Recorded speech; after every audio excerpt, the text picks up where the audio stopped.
Wanita cantik ini pun sedang menunggu di depan kantor catatan sipil. Dengan sabar, Fanny menunggu calon mempelai prianya yang bernama Mahes. Fanny sudah membayangkan kebahagiaan menikah dengan tunangannya itu. Fanny adalah seorang penulis puisi yang sangat berbakat. Semua puisi indah selalu dia tulis ke dalam buku hariannya. Namun ketika sudah menunggu lama, Mahes tidak kunjung juga datang. Tidak lama berselang, Mahes pun menelepon Fanny. Tentu saja Fanny bertanya-tanya di mana Mahes sekarang. Mahes pun bilang kalau dia akan pergi ke Amerika dengan bosnya. Dia ingin membatalkan pernikahan dengan Fanny. Seketika Fanny pun seperti disambar petir. Fanny juga langsung syok dan pingsan di tempat itu. 6 bulan kemudian diceritakan kalau Fanny mengalami depresi berat. Dia tidak pernah keluar rumah semenjak kejadian itu.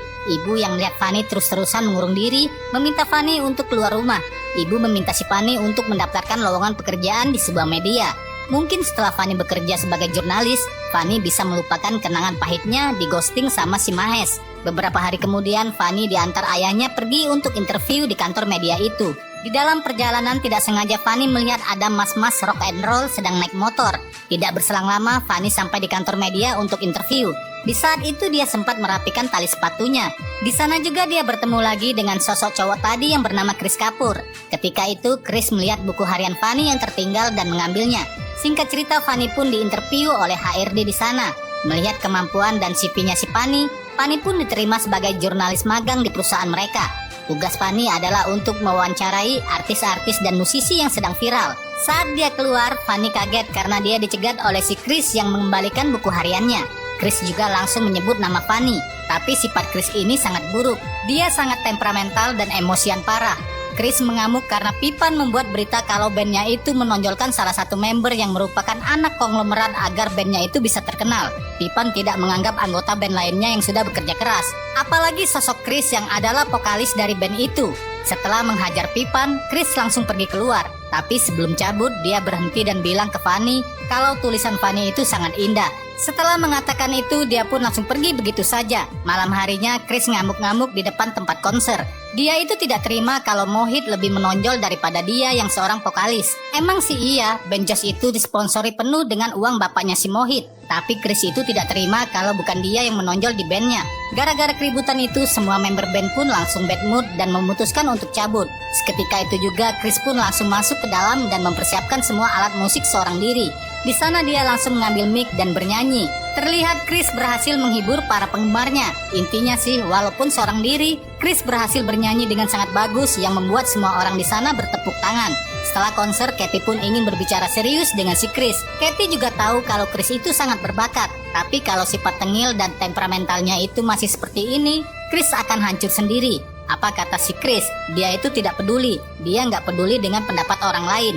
Beberapa hari kemudian, Katy berniat memperkenalkan Chris ke produser musik terkenal. Di saat itu, Katy memperkenalkan produser musik Pinet Rahul ke Chris. Pinet ingin Prince membawakan single baru di konser itu. Di saat yang bersamaan, Chris menyaksikan Fanny yang ternyata lagi bekerja sebagai jurnalis. Melihat si Fanny, Chris langsung meminta penjaga untuk mengizinkan Fanny masuk. Ketika Fanny ingin mewawancarai, Pinet tidak mengizinkan si Fanny mewawancarai si Prince. Dikala itu, Chris membuka buku catatannya si Fanny. Saat itu juga Chris menyanyikan lagu dari puisi yang ditulis oleh Fanny. Semua orang pun langsung terkesima dengan lagu yang sangat indah itu. Bahkan Prince langsung suka dengan lagu yang dibawakan oleh si Chris. Prince ingin membawakan lagu itu di konsernya. Namun pas ditanyai lagu lengkapnya kayak gimana, Chris menjawab dia juga tidak tahu. Karena yang nulis liriknya juga lagi bingung di pojokan. Sepulangnya dari kantor, semua orang pada heran karena Fanny berhasil mendapatkan kesempatan menginterview Prince secara eksklusif. Kenapa Prince bersedia diwawancarai oleh Fanny? Karena Fanny diminta Chris membuatkan syair untuk lagu barunya si Prince. Namun hal itu tidak mudah. Sudah lama sekali Fanny tidak membuat puisi. Semenjak kejadian dia ditinggal nikah, Fanny butuh waktu untuk membuat lirik lagu yang sangat indah. Tapi Chris yang temperamental malah tidak mau tahu. Fanny yang selama ini selalu saja diam, seketika marah-marah kepada Chris. Barulah Chris menyadari kalau Fanny ini sedang terluka hatinya. Chris pun langsung mengajak Fanny ke lapangan kriket, tempat favoritnya untuk menenangkan pikiran ketika Chris lagi ada masalah. Chris membayangkan ketika dia menyalurkan semua amarahnya di sini. Dia seperti superstar yang namanya selalu dielulukan oleh para fansnya. Melihat Chris bersemangat, entah bagaimana Fanny langsung mendapatkan inspirasi untuk menulis. Seketika itu juga Chris langsung mengaransemen dan menyanyikan puisi yang dibuat oleh Fanny. Di titik itu jugalah kehidupan Fanny yang sebelumnya hampa seketika terisi oleh Chris yang berada di sampingnya.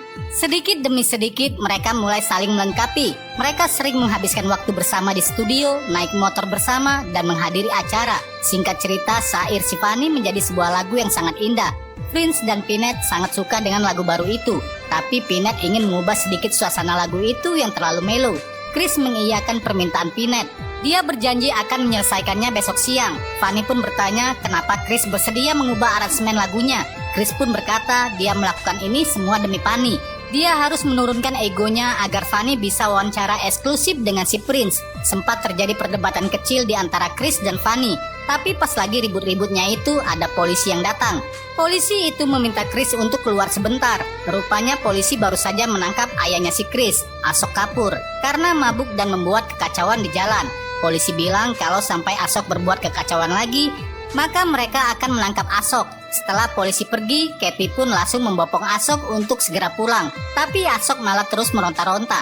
Dia yang sudah kecanduan miras pengen minuman lagi. Chris menyalahkan ayahnya karena ibunya mati gara-gara ayahnya yang pecandu alkohol. Chris juga melemparkan uangnya dan menyuruh ayahnya untuk beli miras sebanyak mungkin. Di belakang Fanny melihat kejadian itu tanpa bisa berkata apapun. Malam harinya Fanny mendatangi lapangan kriket. Dia ingin menghibur Chris yang sedang dalam kondisi kacau. Fanny tidak tahu kalau masa lalu Chris itu sangat kelam. Fanny ingin membawa ayahnya si Chris, Ashok, ke rumah rehabilitasi agar Ashok bisa menghilangkan kecanduan alkoholnya. Di sisi lain terlihat ayahnya Chris yang sedang minum di kedai tua.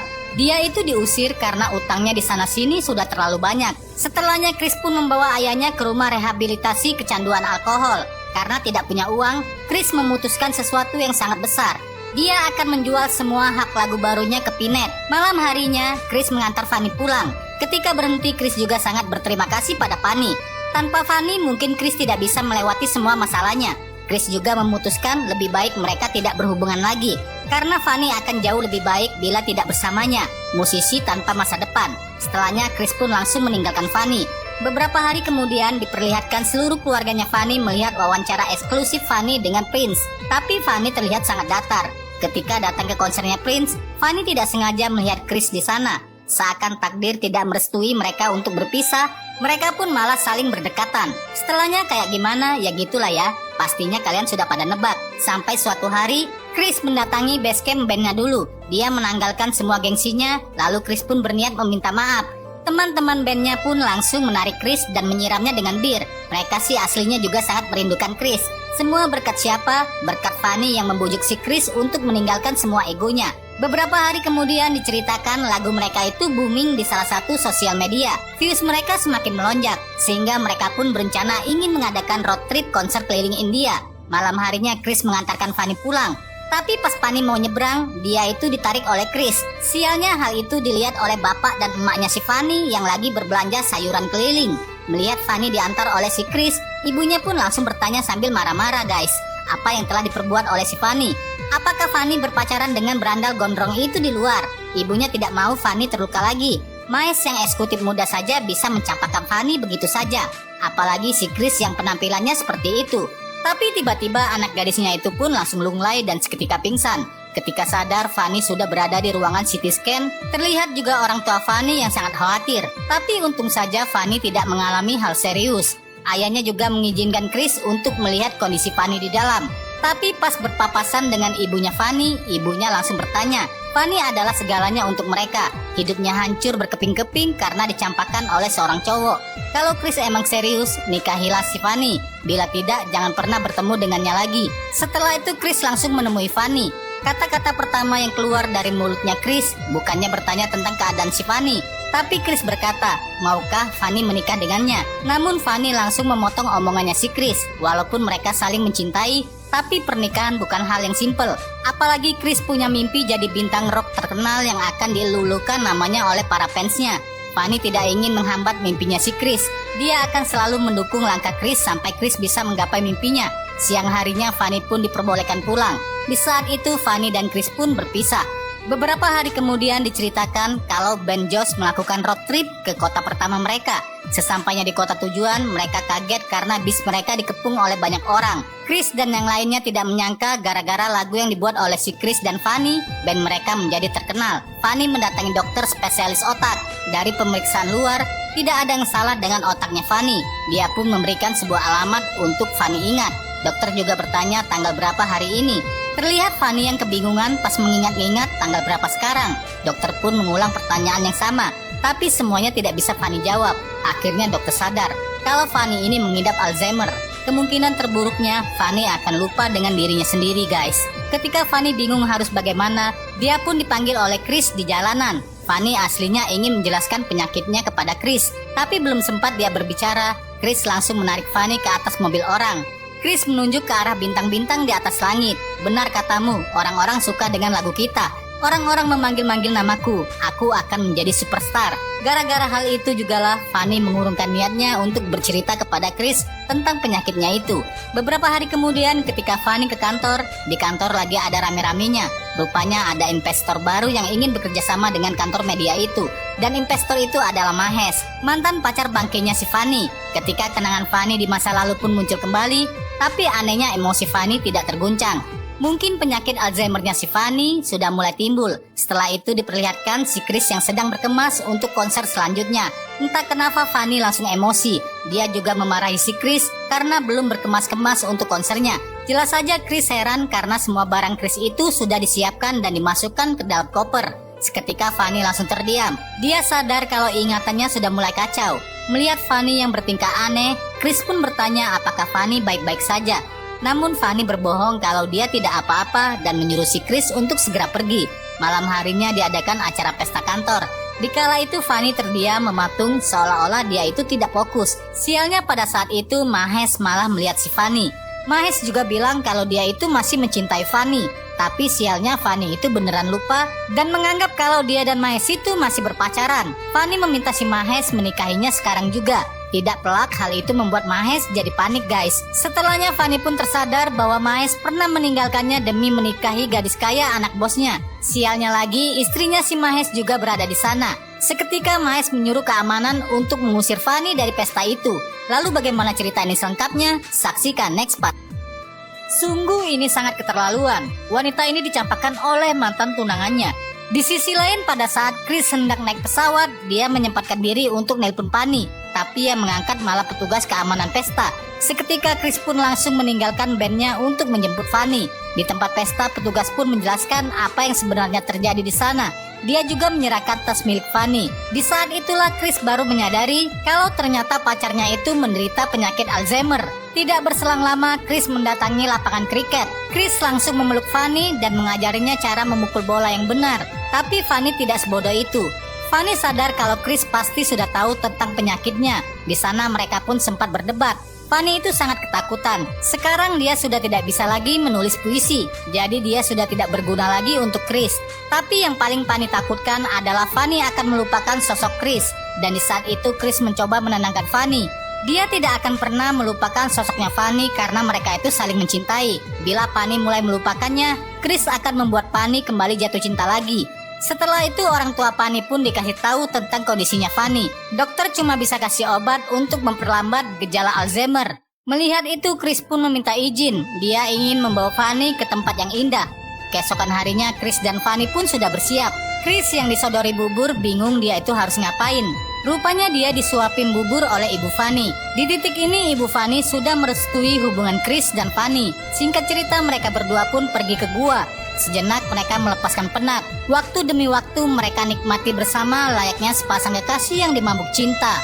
Beberapa hari kemudian, Chris mendapatkan telepon dari teman-teman bandnya. Di sini Chris meminta maaf karena keegoisannya band mereka jadi kacau. Seketika Katie pun langsung terdiam. Inilah pertama kalinya dia melihat si Chris meminta maaf terlebih dahulu. Fanny itu tidak ingin mimpi Chris menjadi tersendat-sendat gara-gara dia. Fanny meminta Chris kembali ke bandnya untuk melanjutkan rangkaian konser-konser mereka. Singkat cerita, Chris dan Fanny sampai di tempat konser. Di sini Fanny mendoakan Chris yang terbaik. Diperlihatkan juga ayah Chris datang untuk melihat konser putranya. Ketika jadwalnya sudah naik panggung, Fanny bilang kalau dia akan menonton bareng penonton yang lain. Dia akan berteriak paling keras, "Kamu tahu, aku akan melakukannya untukmu." Bangkainya Mahes itu malah ikut datang ke konser itu. Pikiran Fanny pun langsung jadi kacau. Dia kembali bengong seolah-olah dia itu lupa dengan segalanya. Sialnya lagi, Mahes itu malah membawa Fanny ke ruangan VVIP. Lalu tanpa basa-basi, dia menghajar Mahes yang mesum itu sampai puas. Tapi sialnya, Fanny yang sedang kambuh malah menodongkan pisau ke arah Chris. Dia bertanya kenapa Chris menyerang tunangannya si Mahes. Di saat itu Chris malah berjalan maju sehingga akhirnya dia pun terluka. Ketika Mahes kabur, Fanny berteriak histeris seolah-olah dia kehilangan orang yang sangat dia cintai. Malam harinya Kathy menelpon si Chris, tapi Chris sama sekali tidak mengangkat telepon itu. Di saat itu diperlihatkan si Chris yang kesusahan mengobati lukanya. Seketika ayahnya Chris langsung beranjak. Asok bertanya apakah sebegitu enggannya Chris meminta bantuan ayahnya sendiri. Di malam itu Asok meminta maaf karena selalu membuat Chris kesusahan. Asok juga bilang ke Chris kalau selama ini dia mabuk karena rasa kehilangannya kepada istrinya. Dia juga tidak ingin hal itu terjadi pada Chris. Keesokan harinya Fanny terbangun karena mendengar alunan lagu dari pianonya si Chris. Di saat itu Fanny terlihat normal dan tidak mengingat kejadian kemarin. Dia juga menyuruh Chris untuk segera bergegas karena Chris akan tampil di konser. Di sana mereka pun saling berbincang, mencurahkan perasaan mereka masing-masing. Intinya Fanny meminta si Chris untuk terus berkarya. Di saat itu Fanny memanggil si Chris dengan nama Mahes. Fanny sudah tidak bisa membedakan lagi orang-orang di dekatnya. Merasa patah hati, Chris pun izin dia harus menemui bandnya di hotel untuk menjelaskan semuanya. Tapi pada saat mereka melihat Chris, mereka langsung marah karena Chris kembali membuat ulah. Namun si Chris tidak bisa meninggalkan Fanny begitu saja. Saat ini Fanny sangat membutuhkan dirinya. Chris kembali meminta maaf dan meminta semua orang untuk mengerti situasinya saat ini. Tapi sayangnya pada saat dia kembali ke rumah kontrakannya, Chris tidak bisa menemukan Fanny dimanapun. Polisi pun meminta semua orang untuk tenang, mereka akan mencari keberadaan Fanny. Sepulangnya dari kantor polisi, Chris mengingat kenangannya bersama Fanny di kontrakan itu. Seketika Chris pun langsung mengamuk dan menghancurkan semua alat musiknya. Setelah meluapkan semua kemarahannya, Chris melihat buku hariannya Fanny yang tergeletak di lantai. Di dalamnya tertulis sebuah puisi indah yang berjudul Sayara. Di saat itu Chris langsung pergi ke base camp. Dia langsung membuat aransemen dari syair yang ditulis oleh Fanny. Kevin yang bingung bertanya apa yang sedang dilakukan oleh Chris. Chris itu sadar kalau syair itu ditulis oleh Fanny dengan sisa-sisa ingatannya sebagai bukti kalau dia sangat mencintai Chris. Chris berjanji akan menunjukkan lagu itu ke dunia kalau Fanny sangat mencintai dirinya. 1 tahun kemudian di sebuah acara festival musik di Mumbai, diceritakan kalau Ben Josh sudah sangat terkenal. Semua orang mengeluh-elukan nama Chris Kapoor. Semua itu mereka dapatkan karena lagu Sayara yang ditulis oleh Fanny. Semenjak saat itu Ben Josh menjadi band yang sangat terkenal. Mereka pun sering manggung di setiap kota di seluruh India dan selalu sukses mendatangkan penonton yang sangat banyak. Karena kesuksesannya si Chris, bandnya pun berkesempatan manggung di Stadion Wembley, Inggris. Suatu pencapaian yang sangat besar. Hanya band-band legendaris dan ternama yang pernah manggung di Wembley.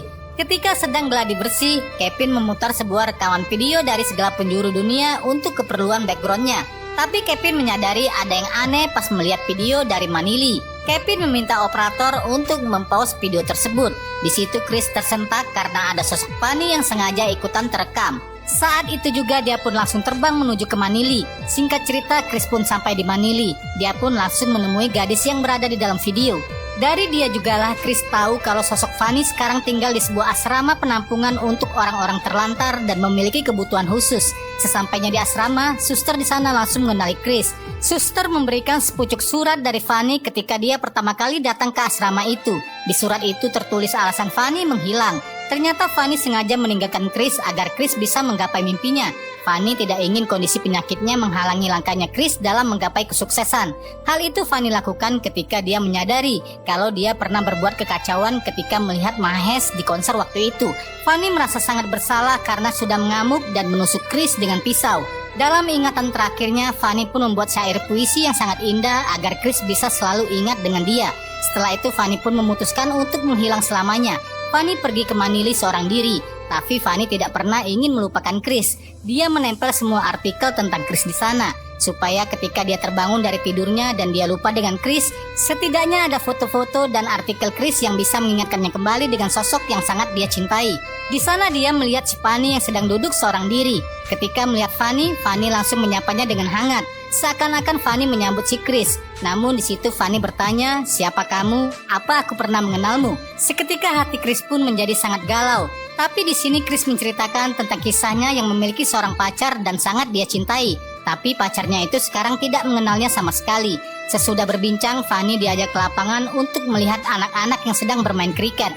Chris ingin membangkitkan kenangan indah mereka agar Fanny bisa mengingatnya kembali. Nah, di saat itu seakan mendapatkan keajaiban, usaha Chris pun tidak sia-sia. Seketika Fanny bisa mengingat Chris kembali. Fanny pun memanggil nama Chris Kapoor berulang-ulang, seperti yang pernah dia janjikan waktu itu. Setelahnya Fanny pun dibawa Chris ke London untuk menemannya konser di Stadion Wembley. Di akhir cerita, Chris dan Fanny pun memutuskan untuk menikah. Sekarang mereka tinggal dengan bahagia. Chris juga selalu menemani Fanny dan mengingatkan tentang hubungan mereka setiap kali Fanny membuka mata dari tidurnya. Dan film pun selesai. Nah guys, begitulah akhir dari kisah film ini.